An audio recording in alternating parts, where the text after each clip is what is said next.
Good morning. The Lord's peace. I pray that peace reigns in your heart today.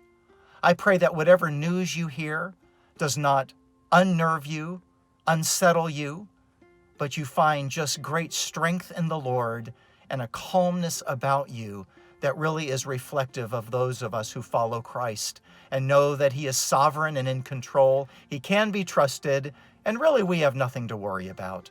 Our lives are in His hands. So I'm here in line waiting to get tested for COVID. Someone that has it was in contact with me, so I'm isolating. Shirley's isolating. We're doing everything we're supposed to do, and now I'll get tested just to see what happens.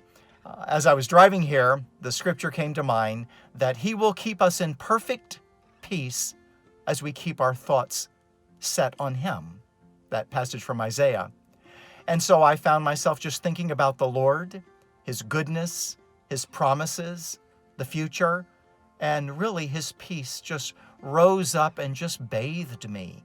Any sense of nervousness or worry just washed away with His peace in my heart. And I just want to encourage you, His peace is there for you today. And then I drove up to the tent here to drive through and get the test. And I thought, I got to do that swab test. I'm not real excited about that, but you do what you got to do. And okay, once again, set my heart on the Lord, and I will not be nervous or afraid. I'll just get the test and see what happens. And again, another chance to set my thoughts on the Lord and just to continue to walk in the peace that He offers. What's interesting is I was sitting here waiting in line, and just a couple of minutes ago, pulled up one of my emails, and someone had found out and had sent me an email and gave me that exact same scripture. Thou wilt keep him in perfect peace, whose mind is stayed on Thee. And I kind of laughed out loud and thought, oh my word, Lord, You speak to us. What a confirming word. You had put it in my mind 10 minutes ago, and 8 minutes later I read an email with the exact same scripture. I'm sure you've had that done. The Lord just has a way of confirming that He is speaking to us. We do hear Him, and the good things that He has for us, His peace, are there, and we need to appropriate them by faith. So for the one who sent that to me, thanks. And just the benefit of us encouraging one another with scriptures and reminders of truth. You never know how the Lord might use something you send just to be a blessing to someone. It certainly blessed my heart. And then I've been thinking about these days of isolation. Part of my calling, of course, is studying the Word to rightly divide it and to feed the flock.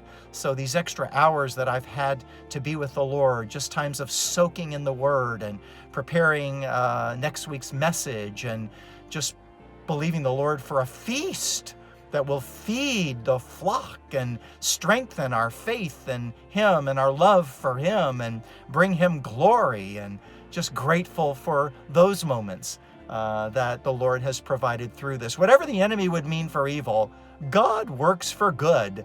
And I can see many of those good things God doing during these days. These aren't wasted times. If I'm going to be isolated, I'm going to be isolated with the Lord as well as my beloved, and make the most of the times that I have. I'm grateful for our dear staff who serves and steps in. Pastor Scott will preach on Sunday. I'm grateful for that and praying for him. And then whatever the days ahead hold, I know this, that the Lord holds those days. And my life is His. Your life is His, isn't it? And we will trust Him with our lives, won't we? So no fear, faith, and peace. So today I say to you, the Lord's peace. Walk in peace. Thanks for listening.